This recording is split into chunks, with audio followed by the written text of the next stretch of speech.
네, 안녕하세요. 네, 한다면입니다. 네, 정보처리 기능사 필기 개정판입니다. 어, 일단 상시 시험에서 정시 시험으로 변경이 됐고요. 1년에 4번씩밖에 시험이 없습니다. 그래서 시험을 합격하시려면 필기를 일단 붙어야 되는데 그전처럼 여러 번 시험 있던 게 아니라 1년에 4번밖에 없기 때문에 한 번 준비하실 때 한 번에 합격하는 게 가장 중요합니다. 그걸 합격해 놓고 실기를 여유 있게 준비하시는 게 가장 좋거든요.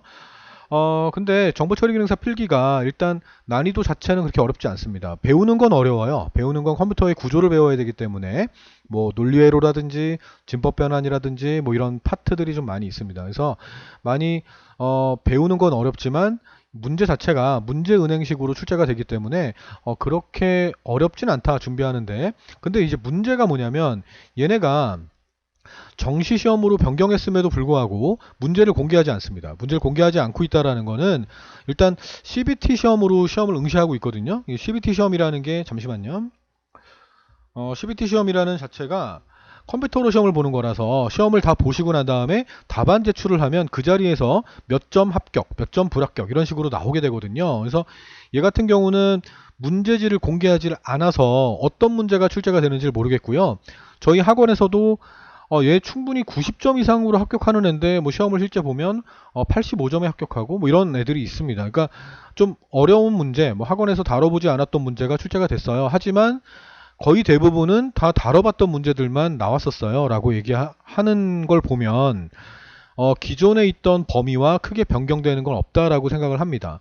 자, 일단 준비하시는 분들에게 좀 도움을 주기 위해서 정보처리 기능사 필기 같은 경우는 제가 오픈을 시켜 놓거든요. 그러니까 유튜브에도 오픈을 시켜놨고요. 그 두목넷 유튜브에도 기본 강의들이 좀 오픈이 돼 있어요. 두목넷 들어가셔도 오픈이 돼 있는 상태고요. 근데 여기에 제가 올리는 것들은 이제 두목넷이나 유튜브에 기존에 공개되지 않았던 부분들, 그러니까 기출문제 풀이라든지 이런 것들을 좀 같이 올려보려고 합니다. 그래서 여러분들 준비하시는 분들, 그러니까 공무원 시험 준비하시려고 하고 입학 하실 때 대학교 들어가실 때 가산점을 받으시려는 분들이 있거든요. 그래서 그런 분들을 위해서 무료로 좀 오픈을 시키려고 합니다. 유튜브에다가. 물론 이제 기본 강의 같은 경우는 그냥 옛날에 찍었던 내용을 그대로, 어차피 범위가 변경된 게 아니기 때문에 그대로 놓고요. 그리고 단원별로 제가 기출문제 좀 어렵게 생각하는 것, 테스트 문제 또는 상시 시험을 복원한 그런 문제들, 그리고 기출 문제에서 쉽게 나오지 않았던, 그러니까 좀 황당하게 뭐 이런 게 나와 이런 문제들이 있거든요. 그런 문제만 따로 모아서 좀 구성을 했고요. 마지막에는 기출 문제를 연도별로 한 2008년부터 가장 마지막에 공개한 문제까지 한번 오픈을 시켜보려고 합니다. 그래서 제 강의를 한번 들어보시고 꼭 준비하시는 분들에게 제 강의가 도움이 될 수 있도록 제가 열심히 한번 올려보도록 하겠습니다. 물론 인강 같은 경우는 다른 인강을 이용하셔도 돼요. 근데 다른 인강을 이용하셔서 필기를 바로 합격하실 수 있다면 정말 성공인데, 인강이라는 게 원래 개인마다 차이가 있어요. 뭐 나중에 얘기하겠지만 개인마다 제 강의가 맞는 분들도 있고요. 제 강의가 안 맞는 분들도 있어서 제가 이걸 꼭 들으세요 라고 말씀을 드릴 수는 없어요. 그러니까 이 강의가 본인에게 맞으면 강의를 쭉 이어서 들으시면서 준비하시고요. 그게 아니면 다른 강의를 찾으시면 되겠습니다. 자, 일단 설명을 좀 드려볼게요. 과목이 총 4과목으로 구성이 되어 있습니다. 4과목으로 되어 있고요. 총 문제는 60문제예요. 총 60문제고 36문제 이상만 득점하시면, 요 이상만 득점하시면 합격이 되는 거고요. 제일 중요한 거, 저희 학원에서 제일 중요하게 생각하는 거, 전산일반과 운영체제입니다. 요 두 과목이 20문제, 20문제 해가지고 총 40문제가 출제가 되고 있어요. 그래서 다른 거 다 틀리고요. 이 40문제 다 맞으면 합격이거든요. 그러니까 이 두 개를 꽉 잡고 계셔야 돼요. 이 두 개를 꽉 잡고 있는 상태에서 다른 것들을 보강하는 방식으로 수업을 이어가시면 되고요. 원래 시험 출제는 1과목이 전산 일반이고요. 2과목이 패키지 활용이에요. 3과목이 운영체제고요. 4과목이 통신이에요. 이 순서로 출제가 될 건데요. 중요한 과목이다 보니까 저는 1, 2과목을 이렇게 앞에다가 배치를 좀 해놨습니다. 이걸 좀 확실하게 공부하시라고 해놓고요. 이 운영체제에 들어가는 문제들은요. 윈도우, 그러니까 말 그대로 이제 운영체제니까 윈도우인데요. 윈도우도 98 때, 윈도우 98 말도 안 되는 거잖아. 되게 옛날 건데요. 윈도우 98 때까지만 시험 문제를 공개를 했고요. 그 이후부터는 공개를 하지 않았기 때문에 윈도우 XP, 윈도우 7, 윈도우 10 여기에 공통 부분이 출제가 될 거라고 저는 봅니다. 공통 부분, 그러니까 윈도우에 대한 부담을 크게 갖지 않으셔도 상관은 없습니다. 도스, 아직도 도스가 나옵니다. 왜냐하면 이 윈도우에 명령 프롬프트라는 게 있어요. 그 명령 프롬프트에 명령어를 치는데 그 명령어들이 거의 대부분 도스예요. 도스에 있는 명령어라서 얘도 출제가 되고 있습니다. 네, 출제되고 유닉스, 리눅스 명령어가 출제가 되고 있고요. 전산 영어 두 문제가 나옵니다. 영어로만 물어봐요. 영어로만 막 물어보고 그거에 대한 영어 답변을 찾거나 뭐 그런 문제가 되겠습니다. 그렇죠? 자, 이게 공부하기가 좀 살짝 어렵긴 한데요. 제 강의를 잘 따라오시는 분들은 하실 수 있고, 여기 있는 이 윈도우하고 도스하고 유닉스 같은 경우는요, 나중에 실기하실 때, 정보처리 기능사 실기하실 때도 이 범위가 포함이 되기 때문에 확실하게 공부하시는 게 좋습니다. 됐죠?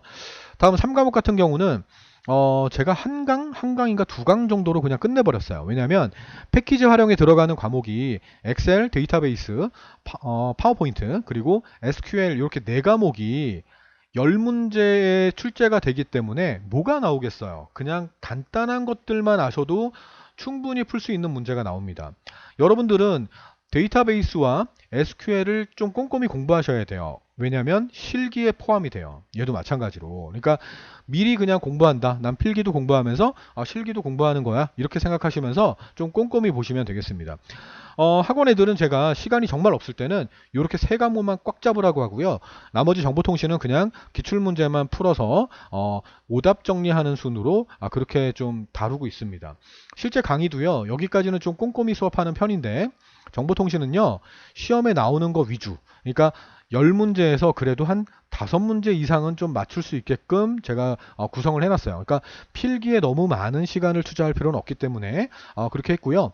난이도 자체도 얘네들에 비해서는 통신이 난이도가 높아요. 정보통신 같은 경우는 외울 것도 많고요. 난이도가 높기 때문에 그렇게 하시고, 이 통신도 자주 나오는 문제를 제가 정리해 놨기 때문에 물론 요점 정리도 해놨고, 그 요점 정리에 대해서는 좀 꼼꼼히 보시는 게 좋습니다. 왜냐하면 얘도 실기에 포함이 됩니다. 됐습니까? 그러니까 미리 실기 시험을 준비한다라고 생각하시고요. 운영체제와 데이터베이스 SQL, 정보통신은 좀 공부해 두시는 게 좋습니다.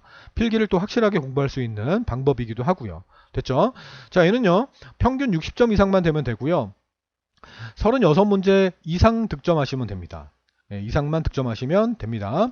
총 과목은 4과목으로 되어 있는데요. 과목별 20문제짜리가 있고 또 10문제짜리가 있습니다. 근데 꽈락이 없어요. 그러니까 뭐 얘네를 다 맞췄는데 이 1, 2과목에서 36문제를 맞췄는데 나머지 0점 처리했다 그래서 0점이 됐다 그래서 꽈락이 되거나 불합격이 되는 일은 없어요. 그러니까 60문제에서 그냥 36개 이상만 맞추면 되겠습니다. 됐습니까? 네, 다음요. 네, 공부하는 방법입니다. 교재가 있어요. 교재는 저희 학원 교재이기도 하고요. 교재가 필요하신 분들은 구입을 하셔야 됩니다. 뭐 구입을 안 하시고 그냥 강의만 듣고 공부하시는 분도 있는데 상관없습니다. 그렇게 하셔도 돼요. 그러니까 강요하진 않습니다.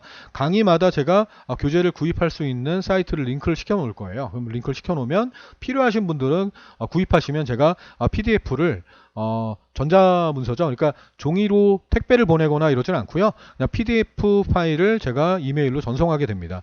근데 뭐 그거는 이제 본인만 사용하시길 바라고요. 그러니까 여러분들하고 공유하시는 거는 좀 아무래도 저작권이 있기 때문에 그렇게 하시면 좀 피해를 보실 수 있습니다. 그러니까 본인만 결제하신 분들만 이용하시기를 바랍니다.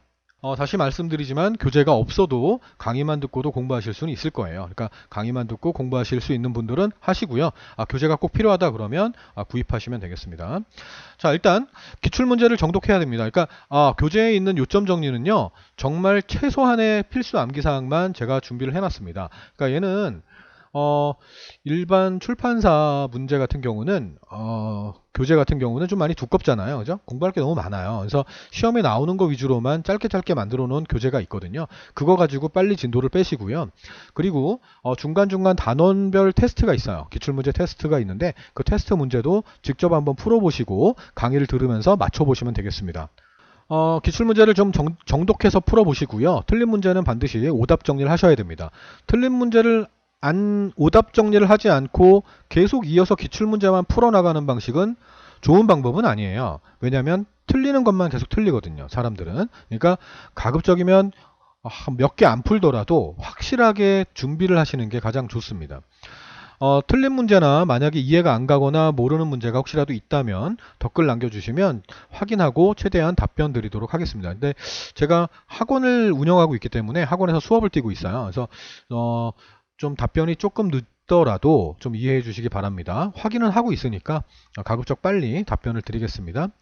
일단 합격할 거라는 믿음이 필요해요. 당연히 합격한다. 아, 이거 너무 어려운 거 아니야? 아, 이거 떨어지겠는데? 이런 생각 버리시고요. 어차피 문제은행입니다. 그러니까 문제은행식으로 출제가 되기 때문에 무조건 합격한다고 생각하시고, 그리고 합격선을 좀 높게 잡으세요. 36개를 목표로 잡으시면 시험장 갔을 때 난이도가 조금 있는 거, 그러니까 랜덤하게 출제가 되기 때문에 좀 어려운 문제가 나오면 떨어지잖아. 그죠? 그러니까 합격선이 40개다라고 아니면 42개다 라고 생각하고 준비를 하시면 거의 대부분 합격하십니다. 저희 학원 애들도 이렇게 만들어 놓고 시험을 보게 하거든요. 그러니까 반드시 40개나 42개까지 맞추겠다라고 목표를 설정하시길 바라겠습니다. 시험 시간은 1시간입니다. 근데 금방 풀어요. 한 20분이면 다 풀거든요. 그러니까 시험 문제를 빨리 풀었다고 해서 좋은 건 아니에요. 뭐 1등으로 나갔다고 합격이고 이거 아니잖아요. 그죠? 충분하게 검토하시고요. 잘 모르는 것들, 뭐 보통 이렇잖아요. 가, 나, 다, 라. 보기가 4개가 있어요. 사지선다형이거든요. 확실하게 답안이다라고 생각하는 게 분명히 있을 거고요. 얘 아니면 얘인데? 이런 경우도 있을 거예요. 분명히 그럴 때는 첫 느낌만 믿으세요. 첫 느낌만. 그래서 다구나. 이렇게 해놓고 나중에 얘는 고치지 마요. 아시겠습니까? 근데 확실하다고 생각하고 풀었는데 문제를 잘못 읽은 경우가 있어요. 그럴 땐 당연히 고쳐야지. 됐죠? 그러니까 첫 느낌을 믿고 풀었는데 갑자기 아유 내가 설마 아니 나는 뭐 내 뭐 운에 뭐 내가 이거 되겠어? 그러면서 고친다고 그러지 마세요. 그러지 마시고 그냥 첫 느낌을 믿으세요. 안 되면 할 수 없고 그죠? 괜히 고쳤다가 틀린 경험 되게 많을 거예요. 네, 그러지 마시길 바랍니다. 한 문제 때문에 떨어지는 경우가 있습니다. 학원에도 그런 경우가 몇몇 있어요. 그래서 가급적이면 확실하게 공부하시고 포기하는 과목이 없게끔 준비하시면 되겠습니다. 됐죠? 정보처리 실기 같은 경우는 공개하진 않습니다. 제가 두목넷과의 계약이 있거든요. 두목넷과 계약이 돼 있어서 제 강의는 저희 학원에서 들을 수 있고요. 또는 인터넷 강의는 두목넷을 이용하시면 됩니다. 근데 아까도 말씀드렸지만 제 강의가 맞는 분들도 있고요. 제 강의가 맞지 않는 분들도 분명히 있습니다. 그래서 제 강의를 꼭 들으세요라고 말씀을 드릴 수 없어요. 드릴 수 없고요. 그냥 인강 자체는 개인에 따라 맞는 강의가 있고 그렇지 않은 강의가 있기 때문에 여러 사이트가 있을 거예요. 여러 사이트가 있으면 그 사이트의 샘플 강의를 한번 들어보시고 본인에게 맞는 강의가 내 강의는 아니다. 상관없어요. 제가 뭐 서운해하거나 그러지 않습니다. 그러니까 본인에게 맞는 강의를 반드시 선택하셔서 그 강의를 들으시면 되겠습니다. 됐죠? 빨리 준비하는 게 좋고요. 실기 같은 경우는 제가 유튜브에 또 올리니까요. 유튜브에 공부하는 방법이나 이런 거 올려놓거든요. 그러니까 그걸 참고하셔서 준비하시면 한 달 정도면 되지 않을까 싶어요. 많이 어려웠어요. 처음에 초반에 바뀌었을 때는 되게 어려웠는데 지금은 좀 자리를 잡았습니다. 자리를 잡았기 때문에 그렇게 오랜 기간 걸리지 않는 자격증이 됐어요. 그래서 좀만 노력하시면 아마 한 달 안에 제 강의 들으신 분들은 2주 만에 끝내신 분들도 있었어요. 그러니까 그거는 개인의 성향에 따라 또 틀리기 때문에 2주 걸립니다라고 제가 답변을 드릴 수는 없어요. 그러니까 3개월 걸리는 분들도 있고 또 한 달 걸리는 분들도 있기 때문에 자, 이렇게 강의가 구성되어 있고요. 계속해서 꾸준히 올릴 거고 기출문제 빼고는 계속해서 올릴 생각이고요. 기출문제부터는 촬영되는 대로 바로바로 올리도록 하겠습니다. 그 기출문제 이전까지는 이미 강의가 다 촬영이 된 완료가 된 상태이기 때문에 빠른 시일 안에 계속 올려드리도록 하겠습니다. 네, 수고하셨습니다. 한 번에 붙기를 바랍니다. 제 강의가 도움이 되기를 바랄게요. 네, 수고하셨습니다. 다음 시간에 뵐게요.